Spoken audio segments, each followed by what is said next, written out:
આખું વર્ષ જ્યારે પીરિયડ નહીં આવે તો તમે મેનોપોઝમાં આવો. એ રીતે કોઈને ગર્ભાશય વહેલું કઢાવવું પડે.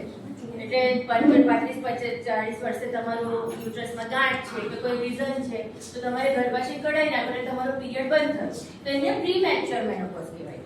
અને હવે હમણાં પોસ્ટ કોવિડ અમે ઘણા બધા યંગ વુમન જોઈએ છે કે એ લોકોને 25-30 વર્ષે જ પીરિયડ જતો રહે અથવા તો એ લોકોને બાળક જ નહીં લે. પછી અમે રિપોર્ટ કરાવી તો એમની ઓવરીઝ નાની થઈ ગઈ હોય, એમના હોર્મોન્સ ડાઉન થઈ ગયા હોય તો એને પ્રી મેચ્યોર ઓવેરિયન ઇન્સફિશિયન્સી એમની ઓવરી કામ કરતી બંધ થઈ જાય. વિઝિટ કરવાની બ્યુટી પાર્લરમાં આપણે 4-5 વાર જઈએ જ કંઈ કારણ નથી હોતું, ખાલી બ્યુટીફુલ દેખાવા.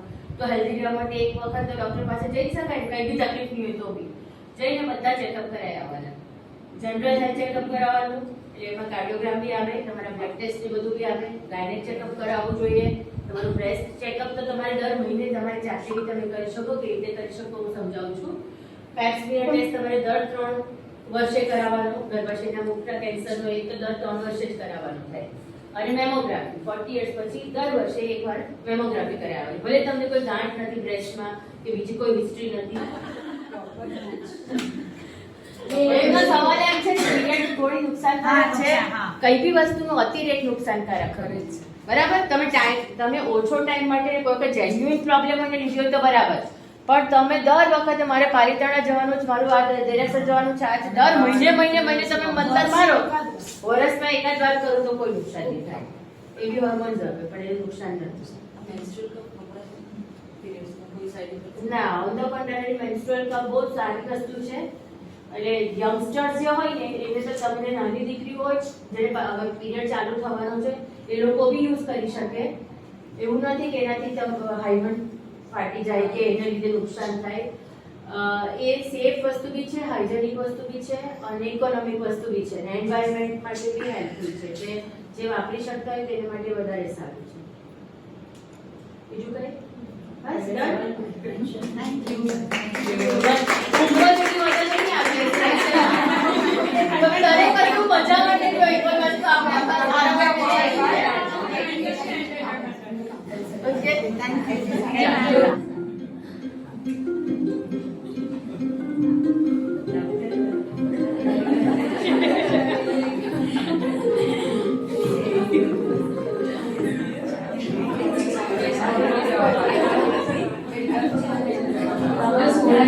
પાણીની બોટલ છે.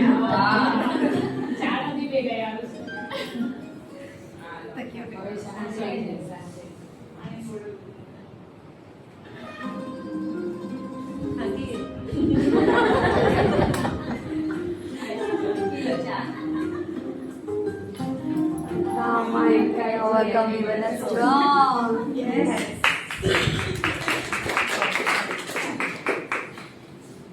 So I prayer છે.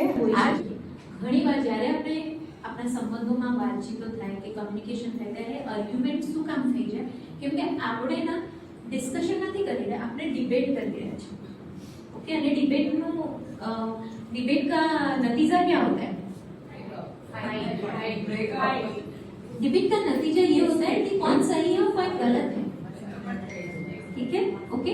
तो हम ना कई बार इसीलिए बातचीत करते होते हैं कि मैं प्रूव करूं किसी को कि तुम गलत हो और मैं सही. ठीक है, पर संबंधों में अगर सही गलत के इसमें पड़ गया तो जो वजह से आर्ग्यूमेंट हो रहा था वो बाजू में रह जाएगा.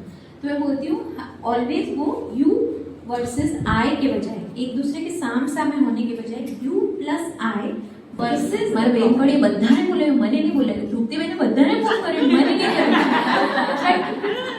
ઓકે, સો ये जो કડવાશ છે ને એ ત્યારે જ ભૂલે, ત્યારે જ નીકળે જ્યારે આપણે ભૂલે. એક પતિ પત્ની વાતો કરતા હતા અને એ પત્ની બોલ્યા કરતી હતી ને પતિ બગાસો ખાવા લાગ્યો. એટલે પેલીને આવ્યો ગુસ્સો કે હું ભૂલું છું ને 4 બગાસા ખાઈ ગયા. તો કે ગાડી બગાસા નથી, હું બોલવા માટે મોડું ભૂલું છું પણ હું બોલવા જ નથી. ઓકે, સો આવું પણ નહીં થવું જોઈએ. 2 મેજિકલ વર્ડ્સ કયા હશે? 2 magical words. Sorry and thank you. Sorry. ઘણી વાર આપણે થેન્ક યુ કહેવાનું ભૂલી જતા હોઈએ. ઓકે, તમે તૃપ્તિબેનને થેન્ક યુ કીધું? ના, થેન્ક યુ. જો આપણે બધા જ થોડુંક ના ગડબડ થઈ ગયું છે. ના એ બધાને પાસે રિશ્તા છે, સંબંધો છે બધાની પાસે, ઓકે. પણ આપણને એવું ઘણીવાર એમ લાગે ના મજા નથી આવતી, ઓકે. સ્પેશિયલી હવે મેનોપોઝ આવી ગયું તો પણ આમ લાગે કે નથી મજા રહી. હસબન્ડ વાઈફના સંબંધોની વાત કરીએ કે બચ્ચાઓ સાથેની વાત કરીએ, તમે સારા બહુ કે શોધી કાઢી શકો છો, ઓકે. તમારા ઘરમાંના લોકો સાથે, તમારા ફ્રેન્ડ્સ સાથે, ઓકે. તમે જ્યાં કામ કરો ત્યાં, तो તમે સાચી खुशी अनुभवोगे, ओके. जो अपने दिल से दिल मिलता है ना जब, तब सबसे ज्यादा વેરી ઓનેસ્ટ બટ એ લોકોના હાથ ઉઠ્યા છે, એ લોકોને ગોતો તમે અને ઉંબરો ઓલાટો.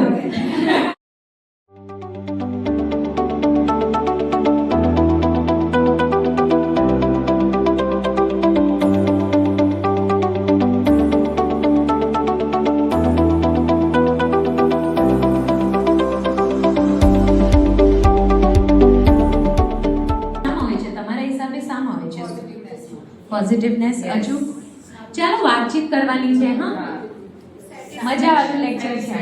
સેટિસ્ફેક્શન. હજુ હેપીનેસ. હેપીનેસ. હજુ આ હેપીનેસ નું તો પ્રોડક્ટ છે યાર. Happiness motivation. હજુ શામાં સુખ મળે તમને? આવ મસ્ત બધા ભેગા થઈએ તો સુખ ના મળે?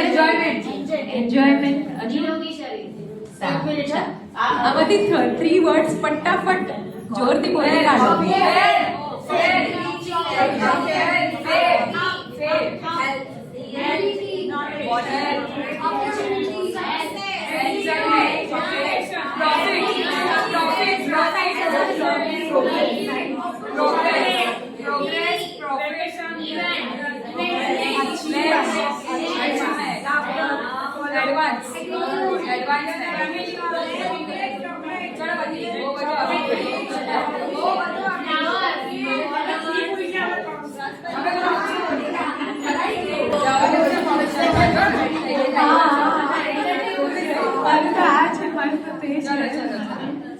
સારું ચાલો.